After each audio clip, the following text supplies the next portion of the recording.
Hi, this is Pete Rizane, your sports analyst for today.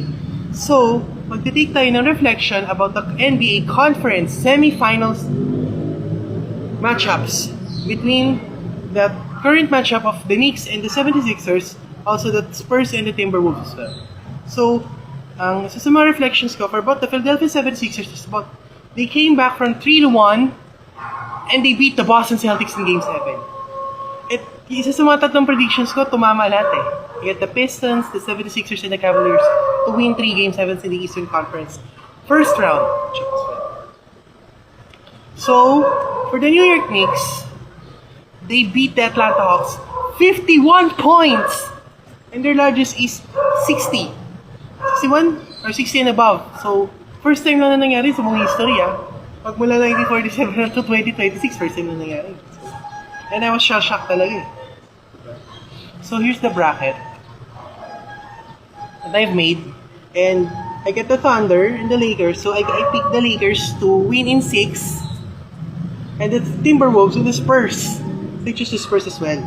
Kasi Spurs is known for Wembanyama's defense. At kahit sino titira din, wala, shot block eh. Tsaka maganda rin ang chemistry ng Young Guns. They got Dylan Harper and their veteran point guard, Aaron Fox, to propel this team into a title contention as well.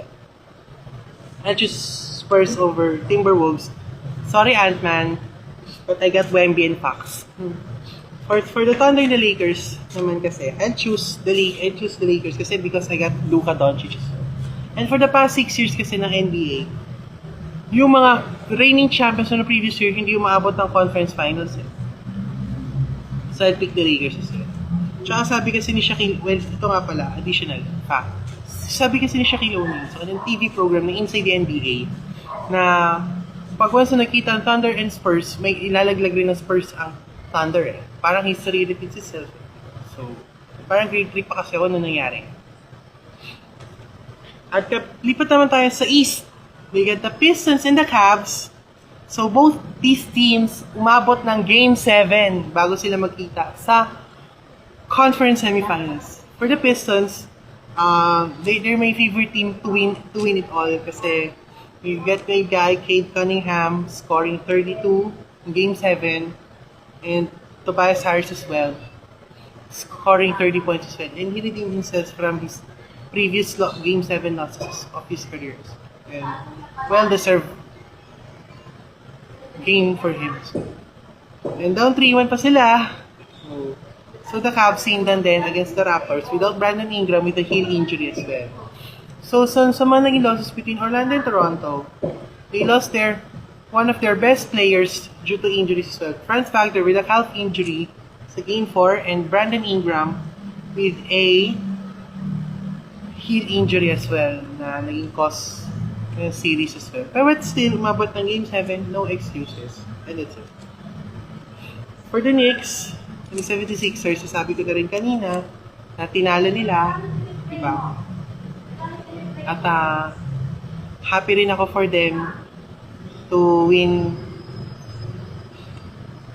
the Game 7, to win the Game 6 as well for the 76ers. For the Knicks, the most shocking blowout na nakita ko wala pagkabata sa total to the NBA. Ito yung pinakamalupit na talaga playoff blowout win na ginawa nila. Sa road pa. Diba? So, I got this one. Pistons and the Knicks. So, I'll choose the Pistons to win. And from last year's first round rematch as well. Pistons ako. Lakers, Spurs. Regardless on how much I want to see Luka Doncic to win na rin sa Lakers. Pero, Spurs ako eh. Kasi, I know Spurs, they're the best. Second best team eh. So, Spurs ako. Spurs Pistons finals. I got Pistons pa rin mananalo eh. Kasi, syempre, Pistons, they're known for their rough and tough defensive grit and alam ko ano yung magiging discard nila kung paano na pahihirapan si Victor Wembanyama for their crazy defense as well. Their first defense-oriented team sila eh.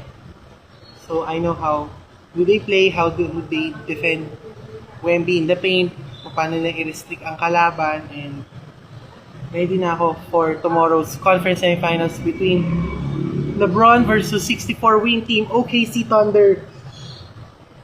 Lakers in 6. Tapos Pistons Cavs, maybe Pistons games na abot game 7, Pistons mananalo dyan.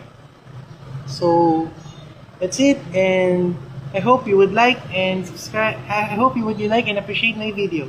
God bless us all.